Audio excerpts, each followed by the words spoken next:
Welcome back to Naidu exam warriors YouTube channel. ఇంకెవరైనా మన ఛానల్ను సబ్స్క్రైబ్ చేసుకోకపోతే వెంటనే సబ్స్క్రైబ్ చేసుకోండి. ఈ వీడియోని లైక్ చేయండి, మీ ఫ్రెండ్స్ అందరికీ కూడా షేర్ చేయండి. పివి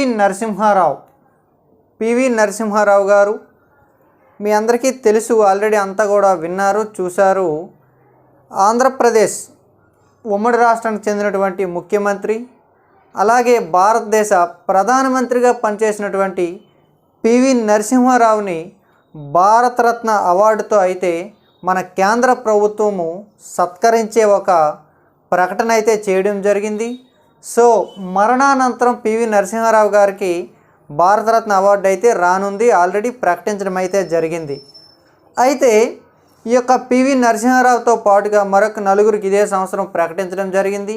అందులోనే ఎంఎస్ స్వామినాథన్ అయితే కావచ్చు, ఎల్కే అద్వానీ గారు అయితే కావచ్చు, అలాగే కర్పూర్ ఠాకూర్ కావచ్చు, అలాగే చౌదరి చరణ్ సింగ్, వీళ్ళందరికీ కూడా 2024లో కంప్లీట్గా 5గురికి, అంటే భారతరత్న చరిత్రలో ఒకే సంవత్సరం 5గురికి భారతరత్న ఇవ్వడం ఇదే తొలిసారి. 1999లో 4గురికి అయితే ఇవ్వడం జరిగింది, ఇది వరకు అదే హైయెస్ట్. ఇప్పటికి 5గురికి అయితే ఇదే సంవత్సరం ఇవ్వడం జరిగింది. కంప్లీట్గా 53 మంది అయితే అవుతున్నారు. అయితే అందులో ఒక వ్యక్తి, ఆల్రెడీ అందరి వ్యక్తుల గురించి ఒక క్లాస్ అయితే చేయడం జరిగింది. మన తెలుగు వ్యక్తి కాబట్టి పివి నరసింహారావు గారి గురించి అయితే ఈ వీడియోలో డెప్త్గా మనం తెలుసుకుందాం. అయితే ఇది ఏ రకంగా మనం తెలుసుకుంటామంటే, కాంపిటేటివ్ యాస్పిరెంట్, కేంద్ర రాష్ట్ర ప్రభుత్వాలకు సంబంధించినటువంటి ఏ పరీక్షలకైనా ఇంపార్టెన్స్ ఎంతవరకు ఉంటుందో అంతవరకు అయితే ఈ వీడియోలో మనం నేర్చుకుంటాం. పివి నరసింహారావు అండి, రాశాను చూడండి, మీ అందరికీ గుర్తుంటుందని. ద ఇన్సైడర్ అనేది పివి నరసింహారావు గారి యొక్క పుస్తకం అండి. అయితే పివి నరసింహారావు గురించి మనం ఏం నేర్చుకుంటామంటే, ఈయనకి కంప్లీట్గా 14 భాషలు వచ్చు, అంటే కొద్దిగా ఎక్కువ అంతా కలుపుకొని 17 భాషల్లో ఈయనకి ప్రావీణ్యం ఉంది. అలాగే కంప్యూటర్ కోడింగ్ కూడా ఈయనకు వచ్చండి. అయితే ఈయన గురించి కంప్లీట్గా మనం తెలుసుకుందాము. పివి నరసింహారావు ఆంధ్రప్రదేశ్ రాష్ట్రానికి చెందిన వ్యక్తి అండి, ఉమ్మడి ఆంధ్రప్రదేశ్ రాష్ట్రానికి చెందిన వ్యక్తి. ఈయన ఉమ్మడి ఆంధ్రప్రదేశ్ రాష్ట్రానికి 1971 నుండి 1973వ సంవత్సరం వరకు అయితే పనిచేయడం జరిగింది. 1971 సెప్టెంబర్ నుంచి 1973 జనవరి వరకు అయితే పనిచేయడం జరిగింది పివి నరసింహారావు గారు. ఈయన కంప్లీట్గా 4 టైమ్స్ ఎమ్మెల్యే అండి, 4 టైమ్స్ ఎమ్మెల్యే. 1957వ సంవత్సరంలో మంతని అనే అసెంబ్లీ కాన్స్టిట్యున్సీ నుంచి అయితే ఈయన ఎమ్మెల్యేగా పనిచేయడం జరిగింది. ఎమ్మెల్యేగా పనిచేసిన తర్వాత 1957 నుంచి 77 వరకు ఈయన శాసనసభ సభ్యుడిగా అయితే పనిచేయడం జరిగింది. కంప్లీట్గా 4 టర్మ్స్ అయితే పనిచేయడం జరిగింది. ఆయా సందర్భాల్లో వివిధ శాఖల మంత్రిగా కూడా ఈయన అయితే పనిచేయడం జరిగింది. ఈయన సమయంలో భూ సంస్కరణలు అమలు చేయడం జరిగిందండి. ఈయన ముఖ్యమంత్రిగా ఉన్నప్పుడు భూ సంస్కరణలను అమలు చేయడం జరిగింది. అంటే కాసు బ్రహ్మానందరెడ్డి తరువాత ఈయన ముఖ్యమంత్రిగా రావడం జరిగింది. ఈయన ముఖ్యమంత్రిగా వచ్చిన తర్వాత 1971 నుంచి 73 సమయంలో ఈ భూ సంస్కరణలు అయితే అమలు చేయడం జరిగింది. ఈ భూ సంస్కరణ వలన ఈ యొక్క భూములకు సంబంధించి కొంత పరిమితి, అంటే సామాజికంగా భూములు అందరికీ చెందాలనే ఒక ఉద్దేశంతో ఈ యొక్క భూ సంస్కరణలు అయితే తీసుకురావడం జరిగింది. ఈ భూ సంస్కరణలు అనేవి చాలామంది భూస్వాముల్లో చాలా తీవ్రమైన కోపము, అలాగే ఈ యొక్క పివి నరసింహారావు గారి మీద వ్యతిరేకత కూడా రావడం జరిగింది. ఆ వ్యతిరేకత వచ్చే క్రమంలో అదే సమయంలో మళ్ళీ చూసుకుంటే 1973వ సంవత్సరంలో జై ఆంధ్ర ఉద్యమం కూడా 1972-73లో జై ఆంధ్ర ఉద్యమం కూడా మనకైతే రావడం జరిగింది. ఈ జై ఆంధ్ర ఉద్యమం అయితే కావచ్చు, అలాగే ఈ పివి నరసింహారావు గారు ముఖ్యమంత్రిగా ఉండే సమయంలో ఈయన మంత్రివర్గంలో చాలామంది మంత్రులు కూడా రాజీనామా చేయడంతో కొత్త వారిని తీసుకోవడం కూడా జరిగింది. అదే సమయంలో కేంద్ర కాంగ్రెస్ పార్టీ ఆలోచించి ఈయన్ని కూడా తొలగించేసి ఆంధ్రప్రదేశ్ రాష్ట్రంలో తొలిసారిగా మనం చూసుకుంటే రాష్ట్రపతి పాలన కూడా ప్రవేశపెట్టడం జరిగిందండి. ఇది చాలా ఇంపార్టెంట్. 1973 జనవరి 10 నుంచి ఆంధ్రప్రదేశ్ రాష్ట్రంలో రాష్ట్రపతి పాలన కూడా విధించడం జరిగింది. ఆ తర్వాత 1977 వరకు ఈయన పివి నరసింహారావు గారు ఒక సాధారణ ఎమ్మెల్యేగా ఆంధ్రప్రదేశ్లో ఉండడం అయితే జరిగింది. అంటే శాసనసభను సుప్తావస్థలో ఉంచేసి ఈ యొక్క రాష్ట్రపతి పాలన అయితే నిర్వహించడం జరిగింది. 77 వరకు ఈయన ఉన్న తరువాత 1977వ సంవత్సరంలో హనుమకొండ పార్లమెంటు స్థానం నుంచి ఈయన ఎంపీకి అయితే వెళ్ళడం జరిగింది. 1977లో ఈయన ఎంపీకి వెళ్ళిన తరువాత అటు నుంచి అటు ఏకంగా డైరెక్ట్గా సెంట్రల్ పాలిటిక్స్లోకి అయితే ఈయన అడుగు పెట్టడం జరిగింది. సెంట్రల్ పాలిటిక్స్లో అడుగు పెట్టిన తరువాత రాజీవ్ గాంధీ అయితే కావచ్చు, ఇందిరాగాంధీ మంత్రివర్గాల్లో వివిధ హోదాలలో వివిధ శాఖల్లో ఈయన పనిచేయడం అయితే జరిగింది. కేంద్ర అంటే విదేశీ వ్యవహారాల శాఖ అయితే కావచ్చు, హోంమంత్రి అయితే కావచ్చు, రక్షణ శాఖ అయితే కావచ్చు, ఈ యొక్క శాఖల్లో తన యొక్క కంప్లీట్గా రాజకీయ చతురత్వ చాణక్యంతో మంచి రిజల్ట్ను కూడా ఈయన అయితే తీసుకురావడం జరిగింది. ఎందుకంటే ఈయనకి 17 భాషల వరకు పూర్తిగా ప్రావీణ్యం ఉంది. ఆయన ఒక మంచి రైటర్ కాబట్టి అందువలన దానికి ఒక శాఖలకే ఒక ఖ్యాతి కూడా తీసుకురావడం అయితే జరిగింది.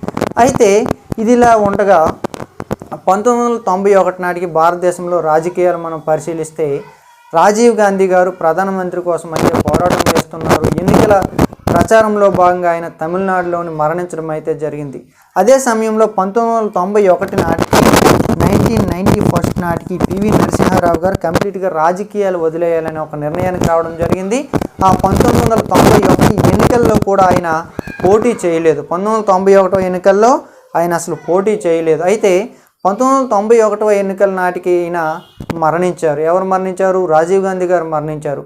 ఆ సమయంలో కాంగ్రెస్ పార్టీకి ఒక పెద్ద నాయకుడు అయితే కరువు అయ్యారు. అదే సమయంలో కాంగ్రెస్ పార్టీ పెద్ద నాయకుడు కరువు అయ్యారు. అదే టైంలో ఎన్డీ తివారీ అని చెప్పేసి ఒక పెద్ద నాయకుడు ఉన్నప్పటికీ కూడా ఆయన జనరల్ ఎలక్షన్లో ఓటమి పాలయ్యారు. అట్ ద సేమ్ టైము ఈ యొక్క పివి నరసింహారావు కంటే ఒక విధమైన అంటే ఏ విధమైన గ్రూప్ రాజకీయాలు ఇటువంటివి ఏమీ లేవు. అంటే ఆ యొక్క పార్టీ అధిష్టానం సోనియా గాంధీ అయితే కావచ్చు, మిగతా పెద్దల దగ్గర ఈయనకున్న ఒక మంచి పేరుతో 1991లో ఈయన్నే కాంగ్రెస్ పార్టీకి సంబంధించి ఈ యొక్క లోక్సభ అధ్యక్షుడిగా నియమించాలని ఒక కాన్సెప్ట్ అయితే ఆయన రావడం జరిగింది. అదే సమయంలో ఏ సభలో కూడా సభ్యుడు కాకుండానే ఆయన ప్రధానమంత్రిగా ప్రమాణ స్వీకారం చేయడం కూడా జరిగింది. అదే సమయంలో ఆయన ఏదో ఒక సభ నుంచి ఖచ్చితంగా ఎలక్ట్ అవ్వాల్సిన అవసరం ఏర్పడింది. అదే సమయంలో 1991వ సంవత్సరంలో నంద్యాల ఎంపీకి ఈయన పోటీ చేయడం జరిగింది. అప్పటికే అక్కడ గంగుల ప్రతాప్ రెడ్డి అని చెప్పేసి ఒక ఎంపీ గారు ఉన్నారు. ఆయన చేత రాజీనామా చేయించి ఈ యొక్క నంద్యాల ఎంపీగా ఈయన పోటీ చేయించడం జరిగింది. అక్కడ ఒక ముఖ్యమైన విషయం ఏం జరిగిందంటే ఆంధ్రప్రదేశ్లో సంఘటన ఏమిటంటే మన తెలుగు వ్యక్తి, దక్షిణ భారతదేశానికి చెందినటువంటి మొదటి వ్యక్తి, ఇప్పటికీ కూడా ఏకైక వ్యక్తి ఒక ప్రధానమంత్రి కాబోతున్నాడనే ఒక ఉద్దేశంతో అప్పుడు ఉన్నటువంటి ఎన్టీఆర్ తెలుగుదేశం పార్టీ అభ్యర్థిని కూడా నిలబెట్టకుండా సపోర్ట్ చేయడం జరిగింది. అదే సమయంలో బీజేపీ అయితే మాత్రము ఎన్నికల్లో పార్టిసిపేట్ చేసింది. అయితే ఆంధ్ర రాష్ట్ర ప్రజలు అలాగే ఆంధ్ర తెలంగాణ అనుకుందాం, అప్పుడు రెండు కలిపి ఉన్నాయి కాబట్టి నంద్యాల ప్రజలు ఆయన్ని ఎంపీగా ఎన్నుకోవడం అయితే జరిగింది.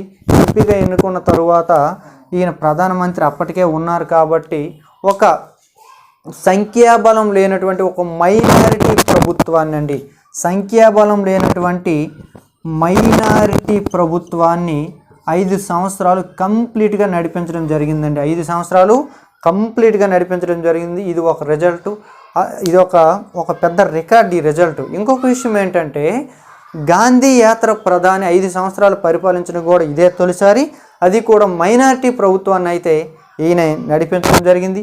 మరొక ముఖ్యమైన విషయం ఏంటంటే ఒక పూర్తి టర్ము అంటే ఒక 5 సంవత్సరాల ప్రధానమంత్రి సమయంలో అతి ఎక్కువ అవిశ్వాస తీర్మానాలను ఎదుర్కొన్నటువంటి వ్యక్తి ఎవరంటే పివి నరసింహారావు అండి.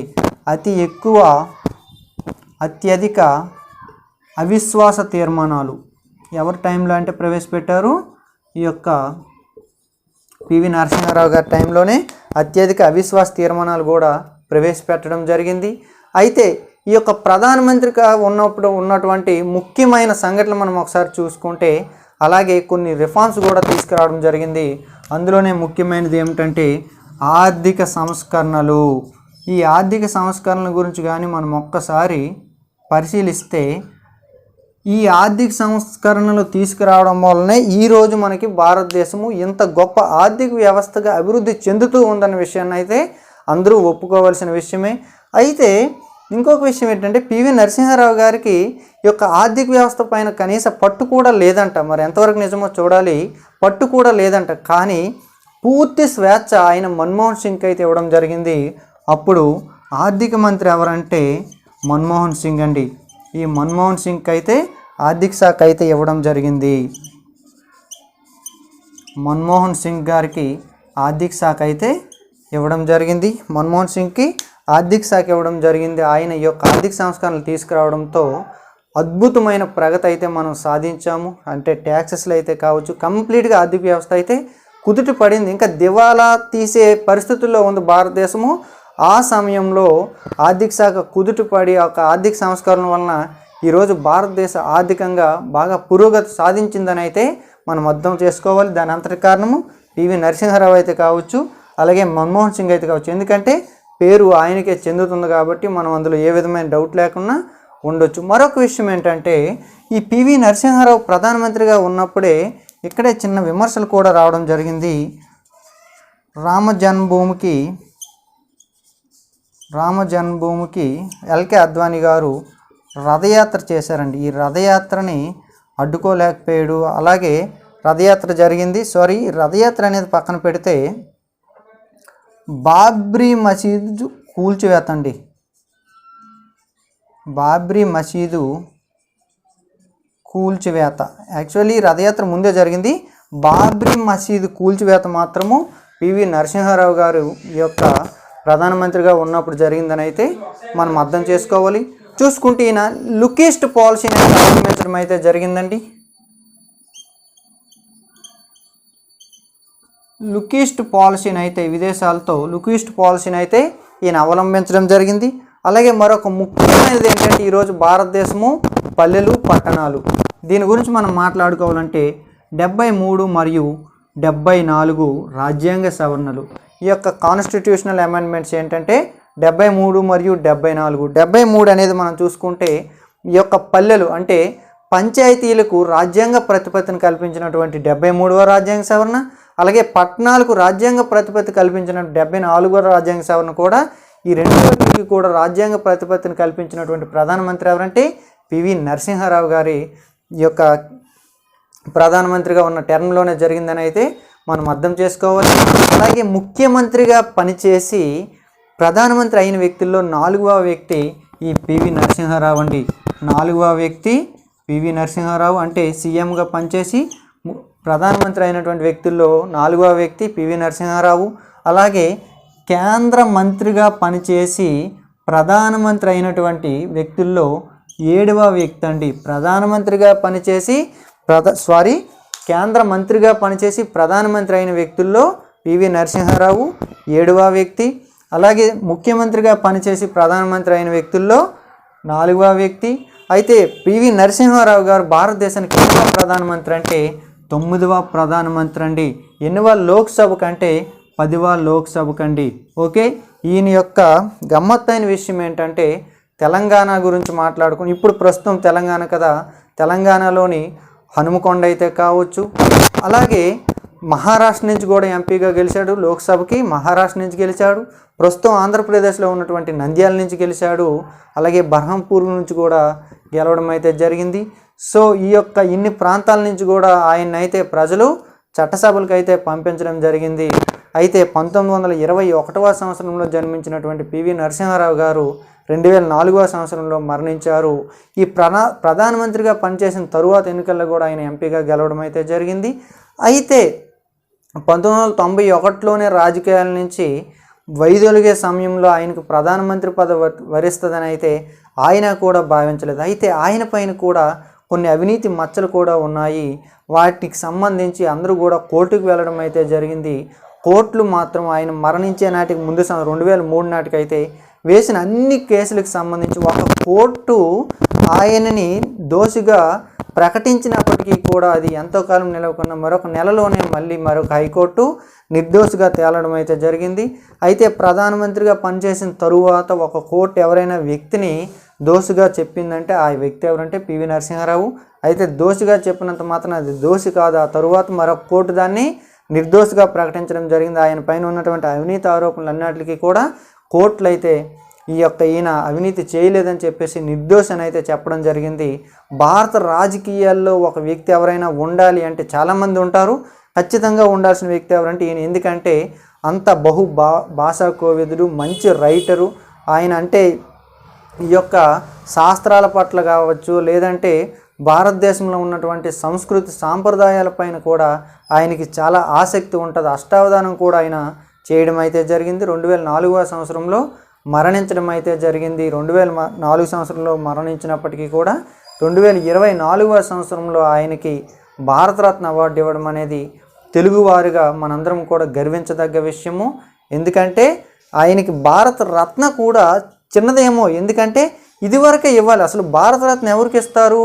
భారతదేశంలో ఉన్నటువంటి ఏదైనా ఒక కళ అయితే కావచ్చు, ఏదైనా ఒక సెక్టార్కి విశేషమైన కృషి చేసిన వ్యక్తికి అయితే ఇవ్వడం జరుగుతుంది. సో ఆయన చాలా కృషి చేశాడని అయితే తెలుగువారుగా, అలాగే దక్షిణ భారతదేశంలో వన్ ఆఫ్ ద బెస్ట్ పర్సన్గా అయితే మనం అందరం కూడా గుర్తుంచుకోవాలి. అలాగే ఆయనకి ఈ యొక్క భారతరత్న అవార్డు రావడం అయితే ప్రతి తెలుగువారు అలాగే ప్రతి భారతీయుడు హర్షించదగ్గ విషయము. Thank you.